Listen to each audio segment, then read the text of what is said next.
හරි.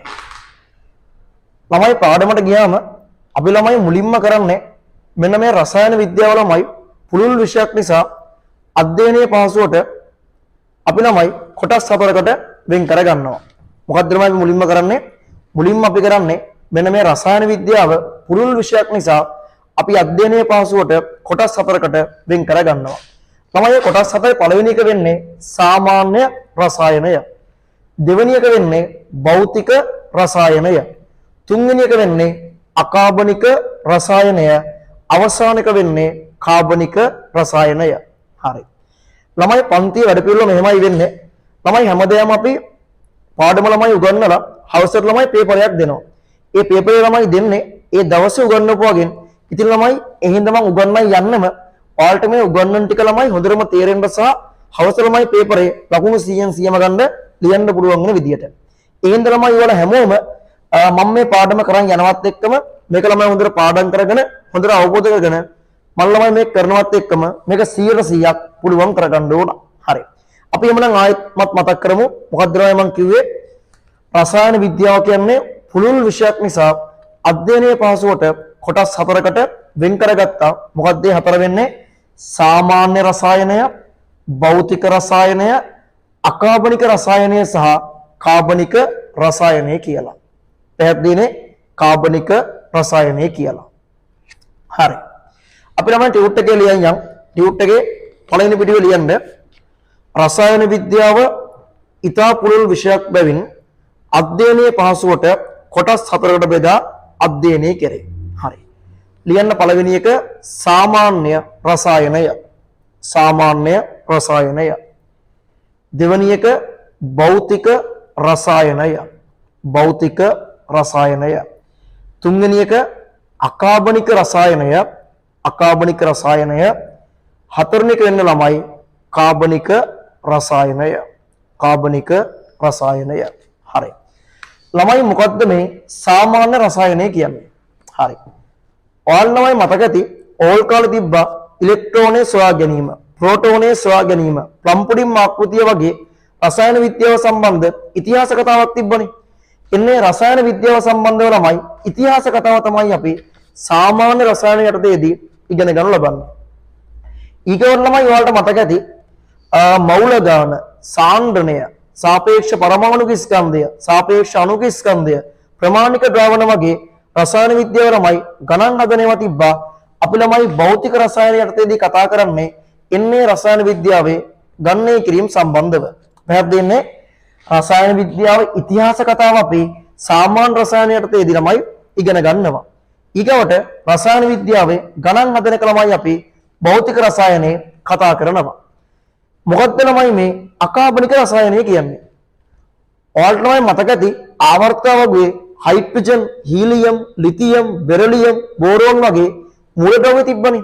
අන්නේ එක එක මූලද්‍රව්‍ය සම්බන්ධව වෙන වෙන වශයෙන් ළමයි අධ්‍යයනය කිරීමක් තමයි අපි අකාබනික රසායනය කරන්නේ. ආවර්තවගේ තියෙන මූලද්‍රව්‍ය සම්බන්ධව වෙන වෙන වශයෙන් අධ්‍යයනය කිරීමක් ළමයි අපි අකාබනික රසායනයේ සිද්ධ කරනවා.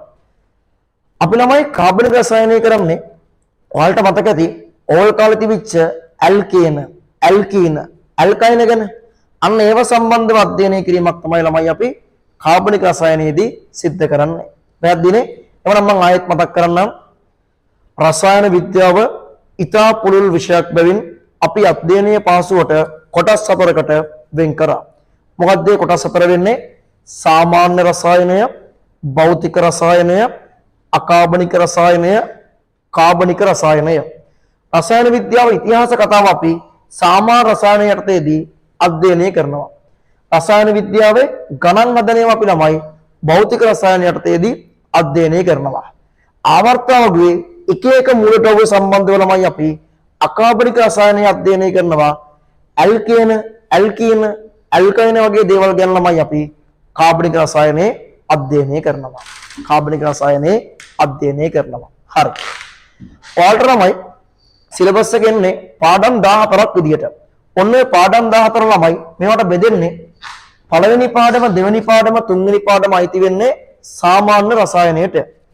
ඊගවට හතරවෙනි පාඩම, පස්වෙනි පාඩම 11 12 13 ළමයි අයිති වෙනවා භෞතික රසායනයට.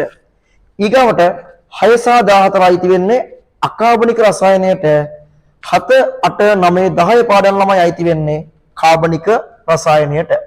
මේ විදිහට තමයි ළමයි පාඩම් වෙන් වෙන්නේ. අයි මේකත් චුට්ටක් පැත්තකින් ලියාගමු. ලියන්න සාමාන්‍ය රසායනයේ 1 2 3 පාඩම් කියලා. භෞතික රසායනය ලියන්න 4 5 11 12 13 පාඩම් කියලා. අකාබනික රසායනය ලියන්න 6 සහ 14 පාඩම් කියලා. කාබනික රසායනය ලියන්න 7 8 9 10 පාඩම් කියලා. හරි. හරි. අපි ළමයි යමන යම් මේකේ පළවෙනි කොටසට අපි ළමයි මුලින්ම බලන්නේ සාමාන්‍ය රසායනය. ඒකේ අර්ථය ළමයි පළවෙනි පාඩම වෙන්නේ පරමාණුක ව්‍යුහය. අපි ළමයි මුලින්ම යන්නේ මොකටද? සාමාන්‍ය රසායනයට. ඒකේ අර්ථේ පළවෙනි පාඩම වෙන්නේ මොකද්ද? පරමාණුක ව්‍යුහය. හරි. තමයි ඊකට වල ටියුට් එකේ පේනවා අණුමාතෘකාවක් තියෙනවා පදාර්ථය පිළිබඳ පරමාණුක වාදය කියලා. අණුමාතෘකාවක් බලා ගන්න පුළුවන් පදාර්ථය පිළිබඳ පරමාණුක වාදය කියලා. ළමයි මොකද්ද මේ කියන පදාර්ථය? මොකද්ද ළමයි පදාර්ථය කියන්නේ? හරි අපි දන්නවා ළමයි මොකද්ද පදාර්ථය කියන්නේ? අවකාශයේ ඉඩක් ගන්නා ස්කන්ධයක් සහිත ඕනෑම දෙයක් පදාර්ථයයි. හරි. අපි මොකද්ද කරේ කියන්නේ? අපි ආවා පළවෙනි කොටසට. මොකද්ද පළවෙනි කොටස උනේ? සාමාන්‍ය රසායනය. මේක අපි දකිනවා මේකේ පළවෙනි පාඩම වෙන්නේ මොකද්ද? පරමාණුක ව්‍යුහය. ඒකේ අර්ථේ අණුමාතෘකාව තියෙනවා පදාර්ථය පිළිබඳ පරමාණුක වාදය කියලා. අපිට හම් වෙන වචනයක් මොකද්ද ළමයි? පදාර්ථය කියලා. මොකද්ද මේ පදාර්ථය කියන්නේ? අවකාශයේ ඉඩක් ගන්නා ස්කන්ධයක් සහිත ඕනෑම දෙයක් පදාර්ථයයි. හරි. එන්න ළමයි ටියුට් එකේ අනිත් පැත්තට ඔයාලට බලා ගන්න පුළුවන් සාමාන්‍ය රසායනය කියලා මාතෘකාව තියෙනවා. පළවෙනි පාඩම වෙන්නේ පරමාණුක ව්‍යුහය. අණුමාතෘකාව තියෙනවා පදාර්ථය පිළිබඳ පරමාණුක වාදය. ලියන්න ඒකේ අවකාශයේ ඉඩක් ගන්නා ස්කන්ධයක් සහිත ඕනෑම දෙයක්. අවකාශයේ ඉඩක් ගන්නා ස්කන්ධයක් සහිත ඕනෑම දෙයක් පදාර්ථය ලෙස හැඳින්වේ. අවකාශයේ ඉඩක් ගන්නා ස්කන්ධයක් සහිත ඕනෑම දෙයක් පදාර්ථය ලෙස හැඳින්වේ. හරි. ළමයි අපි දන්නවා පදාර්ථයේ ප්‍රධානාකාර කීයක් තියෙනවද? පදාර්ථයේ ප්‍රධානාකාර 3ක් තියෙනවා. මොකක්ද ඒ 3 වෙන්නේ? ඝන, ද්‍රව සහ වායු. පදාර්ථයේ ප්‍රධානාකාර 3ක් තියෙනවා. මොකක්ද ඒ 3 වෙන්නේ? ඝන, ද්‍රව සහ වායු. අපි ලියමු ටියුට් එකේ පදාර්ථයේ ප්‍රධානාකාර 3කි පල්ලෙහෙන් ලියන්න ඝන, ද්‍රව, වායු. හරි. ළමයි දැන් ඊගාවට ඔයාලා ළමයි රසායන විද්‍යාව දැන් ඉගෙන ගන්න කියලා පන්ති ඇවිල්ලා තියෙනවනේ. ඔයාලා කවුරු කෙනෙක් දන්නවද මෙන්න මේ රසායන විද්‍යාවේ ආරම්භය සිද්ධ වුණේ කොහොමද කියලා? ඒ කියන්නේ ළමයි මේ ලෝකෙට රසායන විද්‍යාව කියලා දෙයක් ආවේ කොහොමද? දැන් ළමයි ලෝකෙ ඇති වෙද්දිම රසායන විද්‍යාව කියලා දෙයක් එන්නේ නැහනේ. මේ ලෝකෙට ළමයි කොහොමද රසායන විද්‍යාව කියලා දෙයක් ආවේ? ඕක ළමයි සිද්ධ වෙන්න මෙන්න මෙහෙම. මිනිසාර ළමයි ප්‍රශ්නයක් එනවා මෙන්න මේ විශ්වයේ ළමයි හැදලා තියෙන්නේ මොනවාගෙන්ද කියලා. මිනිසාට ප්‍රශ්නයක් එනවා මෙන්න මේ විශ්වය ඒ කියන්නේ මේ ලෝකයේ ළමයි හැදිලා තියෙන්නේ මොනවාගෙන්ද කියලා. ළමයි කාලයකටවත්ම මිනිසා තේරුම් ගන්නවා විශ්වය සෑදී ඇත්තේ පදාර්ථයෙන් කියලා. මොකද්ද මිනිසා තේරුම් ගන්නේ? කාලයකටවත්ම මිනිසා තේරුම් ගන්නවා විශ්වය හැදිලා තියෙන්නේ පදාර්ථයෙන්. විශ්වය හැදලා තියෙන්නේ මොනවාගෙන්ද? අවකාශයේ ඉඩක් ගන්නා ස්කන්ධයක් සහිත දේවල් වලින් කියලා. හරි. මම ආයෙත් මතක් කරන්නම්. හරි. අපි කතා කරේ මොකද්ද? මේ රසායන විද්‍යාවේ ආරම්භය සිද්ධ වුණේ කොහොමද කියලා. තමයි රසායන විද්‍යාවේ ආරම්භය සිද්ධ වෙන්නේ කොහොමද? මිනිසාට ප්‍රශ්නයක් එනවා මේ ලෝකෙ හැදිලා තියෙන්නේ මොනවාගෙන්ද කියලා. කාලයකටවත්ම මිනිසා තේරුම් ගන්නවා විශ්වය හැදිලා තියෙන්නේ පදාර්ථයෙන් කියලා. තමයි ඊගවට මිනිසාට ආය ප්‍රශ්නයක් එනවා එහෙමනම් පදාර්ථය හැදිලා තියෙන්නේ මොනවාගෙන්ද කියලා. ඒක සම්බන්ධව ළමයි මුලින්ම අදහස් දක්වන්නේ එම්පිඩොක්ලිස් කියන දාර්ශනිකයා. එම්පිඩොක්ලිස් කියනවා ළමයි පදාර්ථය හැදිලා තියෙන්නේ ගින්න, ජලය, වාතය, පස. ගින්න, ජලය, වාතය, පස කියන 4 දෙනා එකතු වෙලා කියලා. මේක ළමයි ඔයාලගේ දහම් පාසල් පොතේ තියෙනවා ආපෝ තේජෝ වායෝ පඨවි කියලා. පැහැදිලිනේ? ගින්නට අපි කියන්නේ ආපෝ කියලා, තේජෝ වායෝ පඨවි කියන හතර දෙනා එකතු වෙලා කියලා. පැහැදිලි ළමයි? රසායන විද්‍යාවේ ආරම්භය සිද්ධ වෙන්නේ කොහොමද? මිනිසාට ප්‍රශ්නයක් වෙනවා විශ්වයේ සෑදී ඇත්තේ කෙසේද කියලා. කාලය ගතවත්ම මිනිසා තේරුම් ගන්නවා විශ්වයේ සෑදී ඇත්තේ පදාර්ථයෙන් කියලා. ඊගාට ආයෙ ප්‍රශ්නයක් වෙනවා එහෙමනම් පදාර්ථයේ සෑදී ඇත්තේ කුමකින්ද කියලා. ඒක සම්බන්ධව මුලින්ම අදහස් දක්වන්නේ කවුද? එම්පිඩොක්ලිස්. එම්පිඩොක්ලිස් කියනවා පදාර්ථය හැදලා තියන්නේ ගින්න, ජලය, වාතය, පස. ආපෝ, තේජෝ, වායෝ, පඨවි කියන හතර දෙනා එකතු වෙලා කියලා. හරි. අපි ලියමු. තියෙනවා මාතෘකාව රසායන විද්‍යාවේ ආරම්භය. කියන්නේ රසායන විද්‍යාවේ ආරම්භය සිදුවන්නේ විශ්වයේ තැනී ඇත්තේ කුමකින්දයි? රසායන විද්‍යාවේ ආරම්භය සිදුවන්නේ විශ්වයේ තැනී ඇත්තේ කුමකින්දයි? මිනිසාගේ සිතේ ඇති වූ ගැටලුව සමගය. මිනිසාගේ සිතේ ඇති වූ ගැටලුව සමගය. කාලය ගතවත්ම විශ්වයේ තැනී ඇත්තේ කාලය ගතවත්ම විශ්වයේ තැනී ඇත්තේ පදාර්ථයෙන් බව. පදාර්ථයෙන් බව. මිනිසා තේරුම් ගන්නට විය. මිනිසා තේරුම් ගන්නට විය. මීළඟට මිනිසාට ඇති වූ ගැටලුව වනුවේ පදාර්ථයේ සෑදී ඇත්තේ කුමකින්ද යන්නයි. පදාර්ථයේ සෑදී ඇත්තේ කුමකින්ද යන්නයි. ක්‍රිස්තු පූර්ව 440 දී පමණ එම්පිඩොක්ලිස් බෝඩ් එකේ අකුරු තියෙනවා බලලා දාගන්න. එම්පිඩොක්ලිස් දාර්ශනිකයා විසින් එම්පිඩොක්ලිස් දාර්ශනිකයා විසින් පදාර්ථයේ සෑදී ඇත්තේ ගින්න, ජලය, වාතය, පස. ගින්න, ජලය, වාතය සහ පස යන ප්‍රධාන ද්‍රව්‍ය හතරෙන් බව ප්‍රකාශ කරන ලදී. හරි. ළමයි මේ වීඩියෝ එකේ ඉන්න මේ වීඩියෝ එක ළමයි බලන ළමයි ඉන්න පුළුවන්. පන්තියේ ළමයි සහභාගී වෙලා නැති. ඒ කියන්නේ ළමයි ඔයාලා ගාව ටියුට් එක නැහැනේ. එතකොට ළමයි මේ ඔයාලා කලබල වෙන්න ඕනේ නැහැ ළමයි. ඔයාලා මේ සතියේ පන්ති ආවම ඔයාලා ටියුට් එක දෙනවා. දැන්ට ළමයි ඔයාලා ලියාගත්තේ නැතත් කමන්නේ. ඕනනම් පොතක නෝට් එකක් දාගන්න. ඒකෙන් පස්සේ ළමයි ඔයාලා ටියුට් එක හම්බුනාම මේක හිස්තැන් ටික පුරවන්න තියෙන්නේ. ඒක බලලා පුරව ගන්නයි තියෙන්නේ. මම ළමයි මේ ටිකක් වේගෙන් කියන්නේ අපි සම්පූර්ණ නෝට් එක ළමයි පන්තිය ලියන්නේ අපි කරන්නේ හිස්තැන් පරිවීමක් කරන්නේ. අපි ළමයි ඒකේ ප්‍රධාන බලාපොරොත්තු වෙන්නේ පුළුවන් තරම් ඉක්මනට සිලබස් එක ඉවර කරන්න. විභාගයට සාමාන්‍යයෙන් මාස 6ක් මාස 7ක් වගේ තියලා සිලබස් එක ඉවර කරන් තමයි අපි මේ වැඩේ කරන්නේ. ඒ හින්දා දැන්ට ඔයාලා ළමයි ටියුට් එක හම්බෙලා නැත්නම් පොතක නෝට් එක ලියා ගන්න. පන්ති ආව ගමන් ටියුට් එක හම්බ වෙනවා. ඒකෙන් පස්සේ ස්තැන් ටික පුරව ගන්න පුළුවන්. හරි. ළමයි දැන් එම්පිඩොක්ලිස් කියනවා මොකද්ද? පදාර්ථයේ හැදලා තියන්නේ ගින්න, ජලය, වාතය, පස කියන හතර දෙනා එකතු වෙලා කියලා. හරි. ළමයි ඊගාවට හින්දුන් කියනවා මෙන්න මේ හතරයි අමතරව අවකාශය කියන. මෙන්න මේ හතරයි අමතරව අවකාශය කියන පස් දෙනාම එකතු වෙලා තමයි පදාර්ථය හැදිලා තියෙන්නේ කියලා. තමයි හින්දුන් මොකද්ද කියන්නේ? හින්දුන් කියනවා ගින්න, ජලය, වාතය, පස, අවකාශය කියන පස් දෙනාම එකතු වෙලා තමයි පදාර්ථය හැදිලා තියෙන්නේ කියලා. අපි කියමු. හින්දුන්ගේ මතය ඌයේ මේ හතරට අමතරව. හින්දුන්ගේ මතය ඌයේ මේ හතරට අමතරව අවකාශයේද එක්වීමෙන් පදාර්ථය සෑදී ඇති බවයි. පදාර්ථය සෑදී ඇති බවයි. හරි. අපි මේ දක්වා කරපු ටික මතක් කරලා තහවුරු කරගමු. හරි. හැමෝම මාත් එක්ක මතක් කරගන්න ඕන. හරි. අය මුලින්ම මොකක්ද ළමයි කිව්වේ? අය මුලින්ම කිව්වේ රසායන විද්‍යාව පුළුල් විෂයක් නිසා අධ්‍යයනයේ පාසුවට කොටස් හතරකට වෙන් කරගත්තා. මොකක්ද මේ හතර උනේ?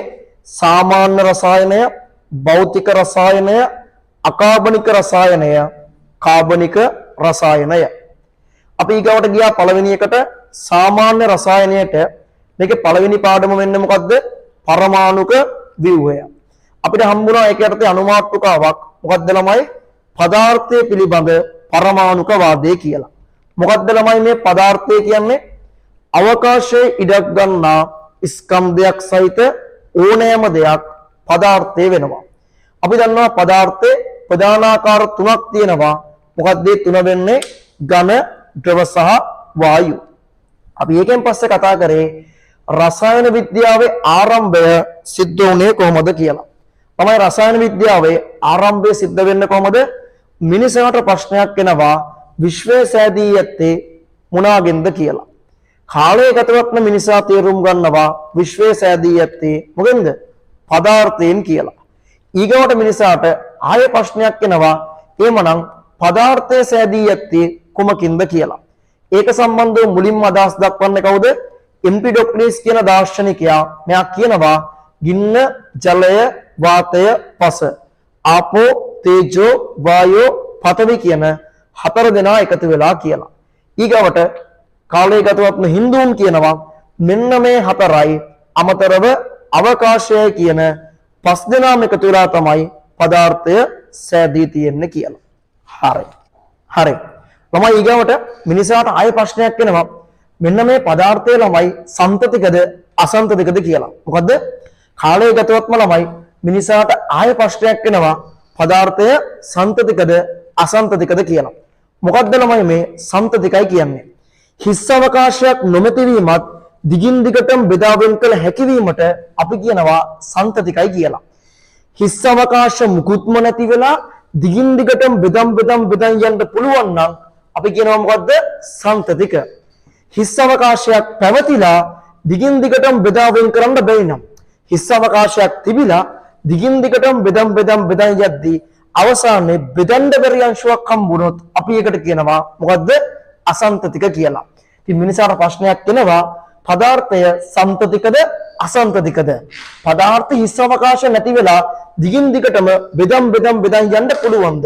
නැත්නම් පදාර්ථයේ හිස් අවකාශයක් තිබිලා බෙදන් යද්දී අවසානයේ බෙදන්න බැරි තැනක් හම්බෙනවද කියලා. අපි ලියන්න ළමයි කාලයේ ගතවත්ම මිනිසාට ඇති වූ තවත් ගැටලුවක් වනුයේ පදාර්ථය සන්තතිකද අසන්තතිකද යන්නයි. පදාර්ථය සන්තතිකද අසන්තතිකද යන්නයි. හරි. අපි සන්තතික පැත්තට යමු. හිස් අවකාශයක් නොමැතිවීමත් දිගින් දිගටම බෙදා වෙන් කළ හැකිවීමත්ය. හිස් අවකාශයක් නොමැතිවීමත් දිගින් දිගටම බෙදා වෙන් කළ හැකිවීමත්ය. අසන්තතික පැත්තට යමු. හිස් අවකාශයක් පැවතීමත් දිගින් දිගටම බෙදා වෙන් කළ නොහැකිවීමත්ය. දිගින් දිගටම බෙදා වෙන් කළ නොහැකිවීමත්ය. හරි. ළමයි මෙන්න මේ සන්තතික අසන්තතික භාවය සම්බන්ධව මුලින්ම ළමයි අදහස් දක්වන්නේ ඩිමොක්‍රටස් කියන දාර්ශනිකයා. කවුද? මෙන්න මේ සන්තතික අසන්තතික භාවය සම්බන්ධව මුලින්ම ළමයි අදහස් දක්වන්නේ ඩිමොක්‍රටස් කියන දාර්ශනිකයා. ඩිමොක්‍රටස් කියනවා ළමයි පදාර්ථය අසන්තතිකයි කියලා. මොකද්ද ඩිමොක්‍රටස් කියන්නේ? ඩිමොක්‍රටස් කියනවා ළමයි පදාර්ථය අසන්තතිකයි කියලා. ඒ කියන්නේ පදාර්ථ හිස් අවකාශයක් තියෙනවා මේක දිගින් දිගටම බෙදන් යන්න බෑ. බෙදන් යද්දී අවසානයේ බෙදන්න බැරි අංශුවක් හම්බ වෙනවා කියලා ළමයි ඩිමොක්‍රටස් කියනවා. හරි. ළමයි ඊගවට දැන් මෙයා කියනවනේ අසන්තතිකයි කියලා. එනම් පැහැදිලි පදාර්ථ හිස් අවකාශයක් තියෙනවා දිගින් දිගටම බෙදන් යන්න බෑ.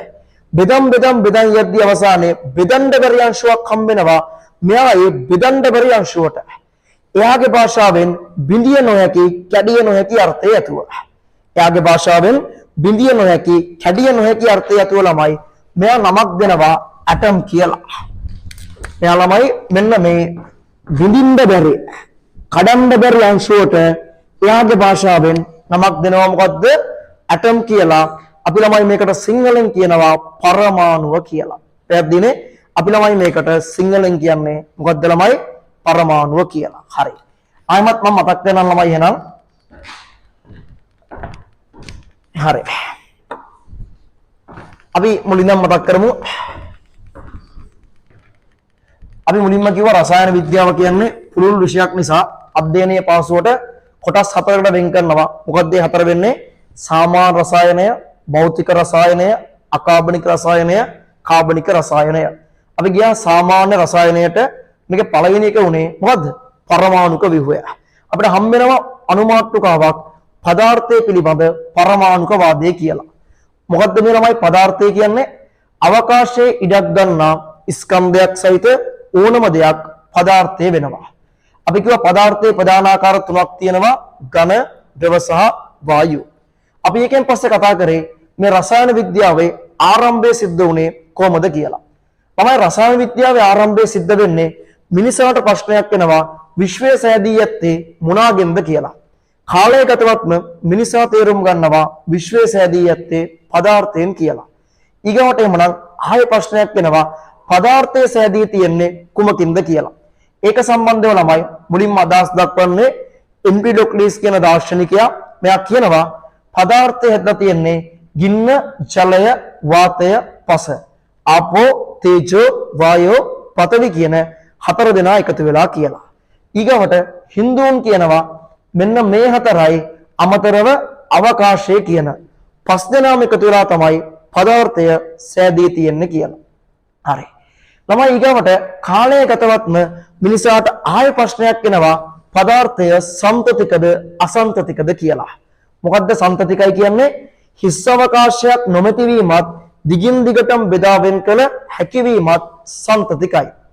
හිස් අවකාශයක් පැවතීමත් දිගින් දිගටම බෙදා වෙන් කළ නොහැකි වීම අසම්තතිකයි. මේක සම්බන්ධව මුලින්ම අදහස් දක්වන්නේ ඩෙමොක්‍රටස් කියන දාර්ශනිකයා. ඩෙමොක්‍රටස් කියනවා ළමයි පදාර්ථය අසම්තතිකයි කියලා. ඒ කියන්නේ පදාර්ථයේ හිස් අවකාශයක් තියෙනවා දිගින් දිගටම බෙදන් යන්න බෑ. දිගින් දිගටම බෙදන් යද්දී අවසානයේ බෙදන්න බැරි අංශුවක් හම්බ වෙනවා කියනවා. එයා ඒ අංශුවට එයාගේ භාෂාවෙන් බිඳිය නොහැකි, කැඩිය නොහැකි අර්ථය ඇතුව ළමයි නමක් දෙනවා ඇටම් කියලා. නේ? අපි ඒකට සිංහලෙන් කියනවා පරමාණුව කියලා. හරි. අපි ලියමු. මේ සම්බන්ධව අදහස් දැක්වූ ඩෙමොක්‍රටස් ඇතුළු කෝඩ් එක අකුරු තියෙනවා. ඩෙමොක්‍රටස් ඇතුළු තවත් දාර්ශනිකයන්ගේ මතය වූයේ පදාර්ථය අසම්තතික බවයි. එවිට පදාර්ථය දිගින් දිගටම වෙන් කිරීමේදී තවදුරටත් බෙදා වෙන් කළ නොහැකි අංශුවක් ඇති බව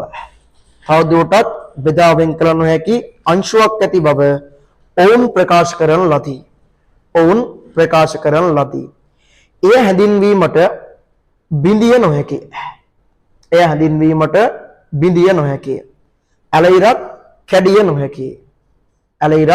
කැඩිය නොහැකි අර්ථය ඇතුව. ලියන්න ඇටම්. බෝඩ් එකේ අකුරු තියෙනවා ළමයි ඇටම්. වරහන් නැස්සේ පරමාණුව යන වචනය යෙදීය.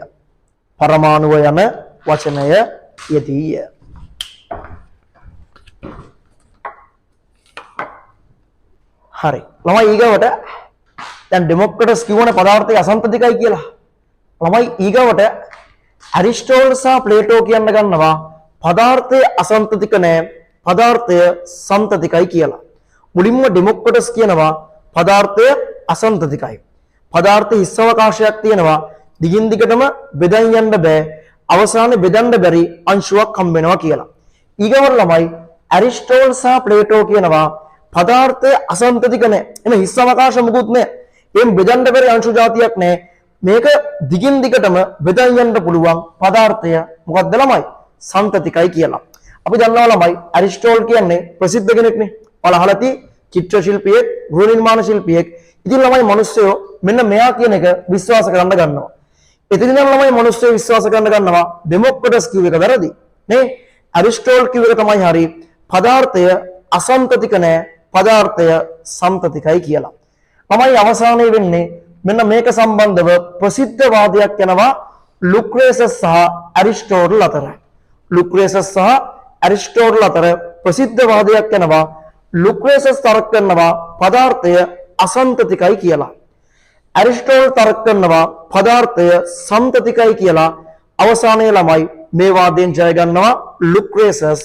එදා ඉඳන් අද දක්වාම ළමයි අපි පිළිගන්නේ පදාර්ථය මොකද්ද? අසම්තතිකයි කියලා. පැහැදිලිනේ? අයම මුලින් ඉඳන් මතක් කරන් යන්නම්. ඩෙමොක්‍රටස් කියනවා පදාර්ථය අසම්තතිකයි කියලා.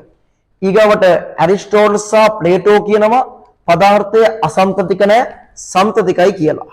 ඊගවට ප්‍රසිද්ධ වාදයක් යනවා ලුක්‍රේසස් සහ ඇරිස්ටෝටල් අතර ලුක්‍රේසස් කියනවා පදාර්ථය අසන්තතිකයි කියලා, ඇරිස්ටෝටල් කියනවා සන්තතිකයි කියලා. මේ වාදයෙන් ජය ගන්නවා කවුද? ලුක්‍රේසස්. එදා ඉඳන් අද දක්වාම පිළිගන්නේ පදාර්ථය අසන්තතිකයි කියලා. හරි. අපි ලියමු ළමයි. ලියන්න. එහෙත් පසුකාලීනව ඇරිස්ටෝටල් සහ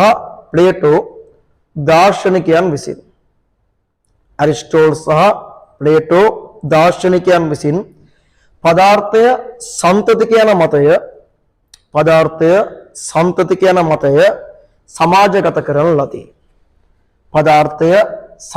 යන මතය සමාජගත කරන ලදී. එවිට අසන්තතික මතය යටපත් වී ගියේය. ඉන්පසුව පදාර්ථයේ සන්තතික සහ අසන්තතික බව පිළිබඳව ලුක්‍රේසස් සහ ඇරිස්ටෝටල් අතර ප්‍රසිද්ධ වාදයක් පැවති අතර එයින් වැඩි ජනතා ආකර්ෂණයක් ලුක්‍රේසස්ට හිමි විය. එතැන් සිට අද දක්වා පදාර්ථය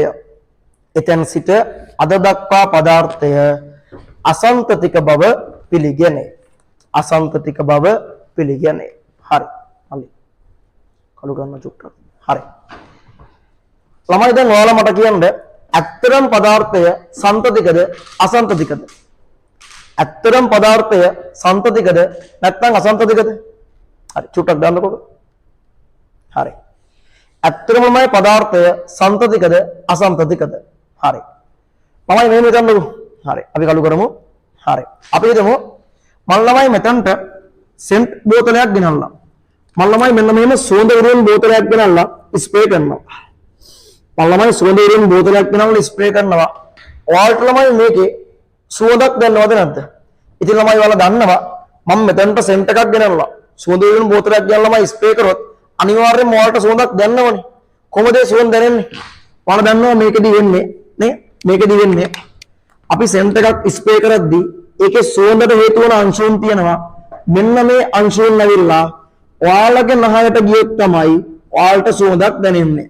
මෙන්න මේ සුවඳ විරෝණ බෝතලේ තියෙන සුවඳට හේතු වන අංශුන් නැවිලා මෙන්න මෙහෙම වාතය හරහා ඔයාලගේ නහයට ගියොත් තමයි ඔයාලට සුවඳක් දැනෙන්නේ. ඉතින් ළමයි ඔයාලා දන්නවා දැන් මේ සෙන්ට් එක ස්ප්‍රේ කරද්දී සුවඳ දැනෙන්න නම් මේ අංශු වෙන්න බෑ. මේ අංශු වෙන්න ඕන. අංශු වෙන්නේ මොකක් කරාද?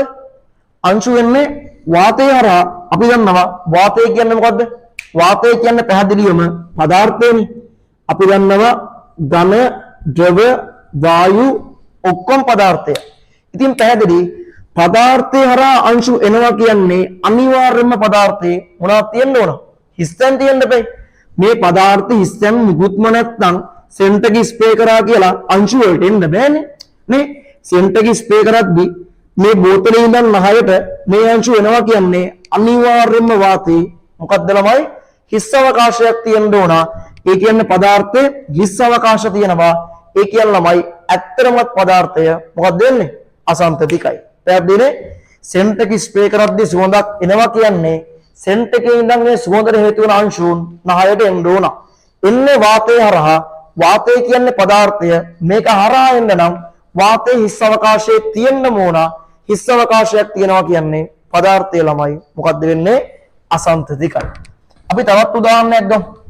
මල්ලියා චුට්ටක් මේක දාන්නකෝ. හරි. අපි තවත් උදාහරණයක් ගත්තොත් ළමයි ඔයාලා දන්නවා ජලයට කොන්ඩිස් කැටයක් දැම්මාම මොකද්ද වෙන්නේ? ජලයට කොන්ඩිස් කැටයක් දැම්මාම මොකද්ද වෙන්නේ? හරි. අපි දන්නවා ළමයි ජලයට කොන්ඩිස් කැටයක් දැම්මාම වෙන්නේ ඒකේ දම් පාට බීකරේ පුරා ව්‍යාප්ත වෙනවනේ. ජලයට කොන්ඩිස් කැටයක් දැම්මාම ඒ දම් පාට ළමයි බීකරේ පුරා ව්‍යාප්ත වෙන්නේ කොහොමද? ඒක චුට්ටක් අලු කරමු. හරි. ගන්න. අපි දන්නවා මෙන්න මේ වගේ ජල බඳුනකට කොන්ඩිස් කැටයක් දැම්මාම කොහොමද ඒ දම් පාට ඇති වෙන්නේ? අපි දන්නවා කොන්ඩිස් කැටයක් තව දම් පාටයි නිකන් කළු පාට වගේ කොහොමද ද්‍රාවණයේ පුරා දම් පාට තියෙන්නේ? ඉතින් වෙන්නේ මෙන්න මේ දම් පාට තියෙන කොන්ඩිස් අංශු මෙන්න මේ දම් පාට තියෙන කොන්ඩිස් අංශු මෙන්න මේ බීකරේ පුරා ව්‍යාප්ත වෙද්දි තමයි බීකරේ පුරා දම් පාටක් ඇති වෙන්නේ. ඉතින් පැහැදිලි. බීකරේ පුරා දම් පාට ඇති වෙන්න නම් මේ කොන්ඩිස් අංශු ජලය හරහා යන්න ඕන. කොන්ඩිස් අංශු ජලය හරහා යනවා කියන්නේ අපි දන්නවා ජලය කියන්නේ මොකද්ද? ජලය කියන්නේ ද්‍රව ළමයි. ද්‍රව කියන්නේ පැහැදිලිවම පදාර්ථයනේ. ඉතින් පැහැදිලි ද්‍රවය හරහා අංශු යනවා කියන්නේ ද්‍රවය මොකද්ද? හිස් අවකාශයේ තියෙනවා. ඒ කියන්නේ පැහැදිලි පදාර්ථ හිස් අවකාශයේ තියෙනවා කියන්නේ ඇත්තරමත් පදාර්ථය අසන්තතිකයි. දැන් ඇත්තරමත් පදාර්ථය අසන්තතිකයි. හරි. අපි ලියමු ළමයි. පසුකාලීනව පරීක්ෂණ සහ ක්‍රියාකාරකම් මගින්ද පදාර්ථය අසන්තතික බව තහවුරු වේ. පසුකාලීනව පරීක්ෂණ සහ ක්‍රියාකාරකම් මගින්ද පදාර්ථය අසන්තතික බව තහවුරු වේ. හරි. උදාහරණ දාගන්න වාතයේ හරහා සුවඳ දැනීම. වාතයේ හරහා සුවඳ දැනීම. දෙවෙනි එක ජලයට කොන්ඩිස් කැටයක් යෙදුව විට එහි දම් පැහැය බීකරේ පුරා ව්‍යාප්ත වීම. ජලයට කොන්ඩිස් කැටයක් යෙදුව විට එහි දම් පැහැය බීකරේ පුරා ව්‍යාප්ත වීම. හරි. අපි ළමයි එහෙමනම් මේ දක්වා කරපු ටික ඉක්මනට මතක් කරන් යමුකෝ. දැන් ළමයි මම ඔයාලට කිව්වා වගේ පන්ති අවසාන මේ උගන්වපු වගේම පේපරයක් තියෙනවා. ඉතින් මේක ලියන්න නම් මේ උගන්වපුවා 100% තහවුරු කරගෙන පාඩම් කරගන්න ඕන. හරි. අය මුලින්ම කතා කරේ මොකද්ද? අය මුලින්ම කතා කරේ රසායන විද්‍යාව පුළුල් විෂයක් නිසා අධ්‍යයනයේ පාසුවට කොටස් 4කට වෙන් කරා. මොකද්ද මේ 4 උනේ? සාමාන්‍ය රසායනය, භෞතික රසායනය, අකාබනික රසායනය සහ කාබනික රසායනය. අපි ඊගවට ආවා සාමාන්‍ය රසායනයට. ඒකේ අර්ථය අපේ පළවෙනි පාඩමුනේ මොකද්ද ළමයි? පරමාණුක ව්‍යුහය. අපි දාගත්ත අනුමාත්‍රකාව මොකද්ද? පදාර්ථයේ පිළිබඳ පරමාණුක වාදය කියලා. අපිට හම් වෙන වචනයක් මොකද්ද? පදාර්ථය කියලා. මොකද්ද මේ පදාර්ථය කියන්නේ? අවකාශයේ ඉඩක් ගන්නා ස්කන්ධයක් සහිත ඕනෑම දෙයක් පදාර්ථයයි. ඊගවට අපි දන්නවා පදාර්ථයේ ප්‍රධානාකාර තුනක් තියෙනවා. මොකක්ද ඒ තුන වෙන්නේ? ඝන, ද්‍රව සහ වායු. අපි ඒකෙන් පස්සේ කතා කරේ මේ රසායන විද්‍යාවේ ආරම්භය සිද්ධ වුණේ කොහොමද කියලා. ළමයි රසායන විද්‍යාවේ ආරම්භය සිද්ධ වෙන්නේ කොහොමද? මිනිස්සුන්ට ප්‍රශ්නයක් එනවා විශ්වය සෑදී යත්තේ මොනාගෙන්ද කියලා. කාලයකටවත්ම මිනිසා තේරුම් ගන්නවා විශ්වය සෑදී යත්තේ පදාර්ථයෙන් කියලා.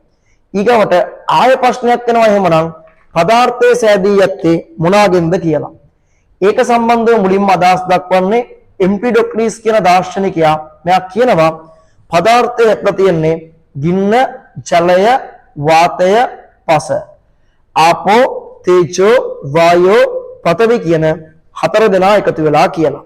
ඊගවට හින්දුන් කියනවා මෙන්න මේ 4යි අමතරව අවකාශය කියන 5 දෙනාම එකතු වෙලා තමයි පදාර්ථය සෑදී තියෙන්නේ කියලා. හරි. ළමයි ඊගවට ආය ප්‍රශ්නයක් වෙනවා මිනිසාට පදාර්ථය සන්තතිකද අසන්තතිකද කියලා. මොකක්ද මේ සන්තතිකයි කියන්නේ? හිස් අවකාශයක් නොමැති වීමත් දිගින් දිගටම බෙදාවෙන් කළ හැකියවීමට අපි කියනවා මොකක්ද ළමයි? සන්තතිකයි කියලා. ඊට පස්සේ හිස් අවකාශයක් පැවතීමත් දිගින් දිගටම බෙදාවෙන් කළ නොහැකි වීමට අපි කියනවා අසන්තතිකයි කියලා. ළමයි මේක සම්බන්ධව මුලින්ම අදහස් දක්වන්නේ කවුද? ඩෙමොක්‍රටස් කියන දාර්ශනිකයා. මෙයා කියනවා පදාර්ථය අසන්තතිකයි කියලා. ඒ කියන්නේ පදාර්ථයේ හිස් අවකාශයක් තියෙනවා දිගින් දිගටම බෙදන් යන්න බෑ. දිගින් දිගටම බෙදන් යද්දී අවසානයේ බෙදන්න බැරි අංශුවක් හම්බ වෙනවා. එයා ඒ අංශුවට එයාගේ භාෂාවෙන් බිඳිය නොහැකි, කැඩිය නොහැකි අර්ථය ඇතුව නමක් දෙනවා. මොකද්ද? ඇටම් කියලා. අපි ඒක ළමයි සිංහලෙන් නමක් කියනවා මොකද්ද? පරමාණුව කියලා. ඊගොල්ලෝ ළමයි ඇරිස්ටෝටල් සහ ප්ලේටෝ කියන්න ගන්නවා පදාර්ථය අසන්තතික නැහැ පදාර්ථය සන්තතිකයි කියලා. ඊගොල්ලට ප්‍රසිද්ධ වාදයක් යනවා ලුක්‍රේසස් සහ ඇරිස්ටෝටල් අතර. ලුක්‍රේසස් කියනවා පදාර්ථය අසන්තතිකයි කියලා. ඇරිස්ටෝටල් කියනවා සන්තතිකයි කියලා. මේකෙන් ජය ගන්නවා කවුද? ලුක්‍රේසස්. එදා ඉඳන් අත් දක්වාම ළමයි පිළිගන්නේ පදාර්ථය අසන්තතිකයි කියලා. අපි දන්නවා ළමයි ඒ වගේම ඇත්තටමත් පදාර්ථය මොකක්ද වෙන්නේ? අසන්තතිකයි. උදාහරණයක් දෙකක් කියන්න කිව්වොත් වාතයේ හරහා සුවඳ හැමීම. ජලයට කොණ්ඩිස් කටයක් යෙදුවාම ඒකේ දම්පැය බීකරේ පුරා ව්‍යාප්ත වීම වගේ අපිට ගන්න පුළුවන්. හරි. ළමයි ඊගාවට අපි දන්නවා ළමයි ඩෙමොක්‍රටස් නිකන් කිව්වේ බෙදන්න බැරි අංශුවක් තියෙනවා. ඒක නම පරමාණුව කියලා විතරනේ. ඩෙමොක්‍රටස් කිව්වේ නෑ ළමයි පරමාණුව මොන වගේද කින්ද මන්ද මුකුත් කිව්වේ නෑනේ. ළමයි ඩෙමොක්‍රටස් නමක් විතරක් දීපු පරමාණුව සම්බන්ධව ළමයි ඊගාවට අර්ථ දැක්වීමක් ළමයි ඉදිරිපත් කරනවා ජෝන් ඩෝල්ටන් විසින්. ඩෙමොක්‍රටස් නමක් විතරක් දීපු පරමාණුව සම්බන්ධව ඒක මොන වගේද කියලා අර්ථ දැක්වීමක් ඉදිරිපත් කරනවා ජෝන් ඩෝල්ටන් විසින්. අපි ළමයි එක නමක් කියනවා ඩෝල්ටන්ගේ පරමාණුක වාදය කියලා. පැහැදිලිනේ? ඩෝල්ටන්ගේ පරමාණුක වාදය. මේක ළමයි කොටස් හතරක් තියෙනවා. පළවෙනි එක වෙන්නේ මාත් එක්කම පාඩම් කරගමු. පදාර්ථය සෑදී යත්තේ තවදුරටත් බෙදා වෙන් කළ නොහැකි පරමාණු වලිනි. මොකද්ද පළවෙනි එක වෙන්නේ? පදාර්ථය සෑදී ඇත්තේ තවදුරටත් බෙදා වෙන් කළ නොහැකි පරමාණු වලිනි. පදාර්ථය සෑදී ඇත්තේ තවදුරටත් බෙදා වෙන් කළ නොහැකි පරමාණු වලිනි. ඒ කියන්නේ අවකාශයේ ඉඩක් ගන්නා ස්කන්ධයක් සහිත ඕනම දෙයක් හැදිලා තියෙන්නේ ආය බෙදන්න බැරි පරමාණු වලින් කියලා. ඒක පැහැදිලිනේ. මෙයා දෙවෙනි එක කියනවා ළමයි පරමාණු මැවීම හෝ විනාශ කිරීම හෝ සිදු කළ නොහැක. මෙයා කියනවා පරමාණු මවන්නත් බැලු ඒ වගේම මොකද්ද විනාශ කරන්නත් බැලු. පරමාණු මැවීම හෝ විනාශ කිරීම හෝ සිදු කළ නොහැක. මොකද්ද පළවෙනි එක වෙන්නේ? පදාර්ථයේ සෑදී යත්තේ තවදුරටත් බෙදා වෙන් කළ නොහැකි පරමාණු වලිනි. පරමාණු මැවීම හෝ විනාශ කිරීම හෝ සිදු කළ නොහැක. පරමාණු මවන්නත් බැලු විනාශ කරන්නත් බැලු.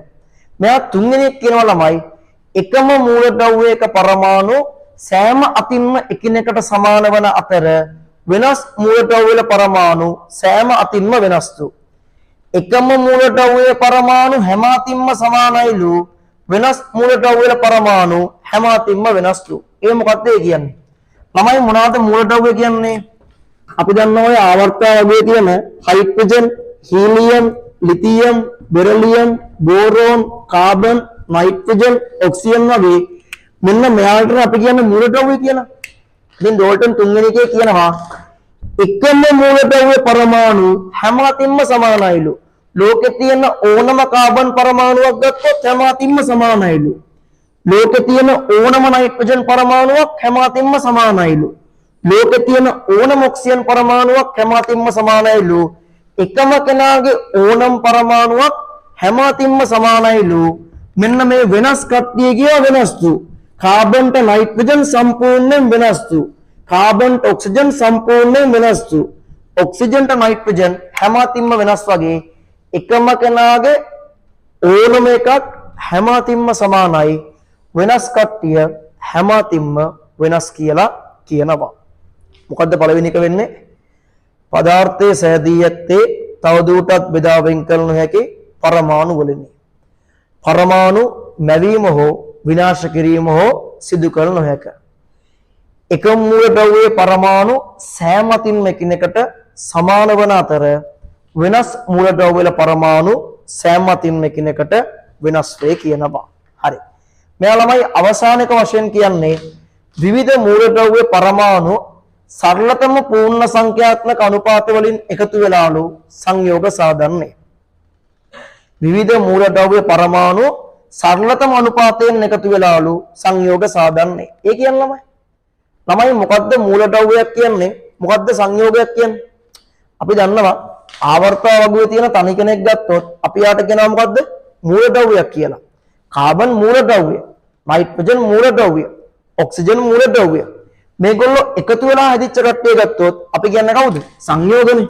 දැන් අපි CO2 ගත්තොත් මේක CO2 මූලද්‍රව්‍ය කියන්න බෑ. මේක CO2 සංයෝගය. අපි සල්ෆියුරික් ගත්තොත් අපි H2SO4 ගත්තොත් ඒත් මොකද්ද? සංයෝගය. මෙයා කියනවා මෙන්න මේ මූලද්‍රව්‍ය එකතු වෙලා සංයෝග හැදෙන්නේ සරලම අනුපාතයටලු. ඒ කියන්නේ දැන් ඔයාලට තේරෙනවා මේකේ කාබන් ඔක්සිජන්ගේ අනුපාතය මොකද්ද? මේකේ කාබන් ඔක්සිජන්ගේ අනුපාතය වෙන්නේ මොකද්ද? මෙතන කාබන් මුකුත් නැහැ කියන්නේ තියෙන්නේ කීයද? එකනේ. අනුපාතය වෙන්නේ 1:2. නේ? මේකේ හයිඩ්‍රජන් දෙකක් තියෙනවා. සල්ෆර් මුකුත් නැහැ කියන්නේ 1යි 4නේ. මෙයා කියනවා මෙන්න මේ මූලද්‍රව්‍ය එකතු වෙලා සංයෝග හැදෙද්දී හැදෙන්නේ සරලතම අනුපාතයලු. මොකද්ද ළමයි සරලම අනුපාතය කියන්නේ? දැන් මම දන්නවා 6:12. ඔයාලා මට කියන්න 6:12 කියන්නේ සරලම අනුපාතයක්ද? නෑනේ. අපි දන්නවා මේක 6න් කැපෙනවා 6 වරක් 1යි 6 වරක් 2යි. අර කැපෙන්න පුළුවන් උපරිමයේ කැපිච්ච තවත් කැපෙන්නේ නැති එකටයි අපි කියන්නේ සරලම අනුපාතයක් කියලා. ඉතින් ඩෝල්ටන් කියනවා මූලද්‍රව්‍ය එකතු වෙලා සංයෝගයක් හැදෙද්දී හැදෙන්නේ සරලම අනුපාතයටලු. ඒ කැපෙන්නේ නැති අනුපාතයටලු නේ. මෙන්න මේ වගේ කැපෙන අනුපාත වලට නෙමෙයි කියලායි කියන්නේ. පැහැදිලිද? එකතු වෙලා හැදෙද්දී හැදෙන්නේ දැන් 1:2 ආයෙ කපන්න බෑනේ. 2ට 1:4 ආයෙ කපන්න බෑ. මේ වගේ කැපෙන්න පුළුවන් උපරිමයේ කැපිච්ච සරලම අනුපාතයට කියලායි කියන්නේ. පැහැදිලිද? හරි. අපි එහෙමනම් මතක් කරන් යමු.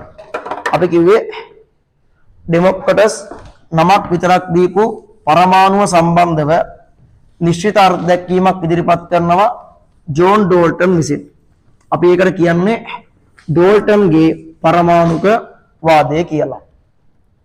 මේකේ කරුණු 4ක් තියෙනවා. පළවෙනි එක වෙන්නේ පදාර්ථය සෑදී ඇත්තේ තවදුරටත් බෙදා වෙන් කළ නොහැකි පරමාණු වලින්. පරමාණු නැවීම හෝ විනාශ කිරීම හෝ සිදු කළ නොහැක. එකම මූලද්‍රව්‍යයේ පරමාණු සෑම අතින්ම එකිනෙකට සමාන වන අතර වෙනස් මූලද්‍රව්‍ය වල පරමාණු සෑම අතින්ම එකිනෙකට වෙනස් වේ. විවිධ මූලද්‍රව්‍ය පරමාණු සරලතම පූර්ණ සංඛ්‍යාත්මක අනුපාත වලින් එකතු වී සංයෝග සාදයි. විවිධ මූලද්‍රව්‍ය පරමාණු සරලතම පූර්ණ සංඛ්‍යාත්මක අනුපාත වලින් එකතු වී සංයෝග සාදයි. හරි. අපි ලියන්න යන්නමු. ලියන්න. පරමාණුව පිළිබඳව නිශ්චිත අර්ථ දැක්වීමක් පසුකාලීනව ජෝන් ඩෝල්ටන් විසින් ඉදිරිපත් කරන ලදී. ජෝන් ඩෝල්ටන් විසින් ඉදිරිපත් කරන ලදී. අපි ලියන්න. දැන් පළවෙනි එක පදාර්ථය සෑදී ඇත්තේ තවදුරටත් බෙදා වෙන් කළ නොහැකි පරමාණු වලින්. පදාර්ථය සෑදී ඇත්තේ තවදුරටත් බෙදා වෙන් කළ නොහැකි පරමාණු වලින්. දෙවෙනි එක පරමාණු මැවීම හෝ විනාශ කිරීම හෝ සිදු කළ නොහැක. පරමාණු මැවීම හෝ විනාශ කිරීම හෝ සිදු කළ නොහැක. එකම මූලද්‍රව්‍යයේ පරමාණු සෑම අතින්ම එකිනෙකට සමාන වන අතර එකම මූලද්‍රව්‍යයේ පරමාණු සෑම අතින්ම එකිනෙකට සමාන වන අතර වෙනස් මූලද්‍රව්‍ය වල පරමාණු සෑම අතින්ම එකිනෙකට වෙනස් වේ. එකම මූලද්‍රව්‍යයක පරමාණු සෑම අතින්ම එකිනෙකට සමාන වන අතර වෙනස් මූලද්‍රව්‍ය වල පරමාණු සෑම අතින්ම එකිනෙකට වෙනස් වේ. විවිධ මූලද්‍රව්‍ය වල පරමාණු සරලතම පූර්ණ සංඛ්‍යාත්මක අනුපාත වලින් එකතු වී සංයෝග සාදයි. විවිධ මූලද්‍රව්‍ය වල පරමාණු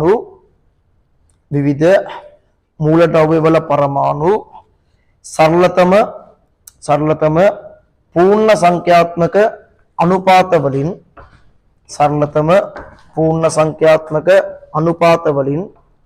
එකතු වී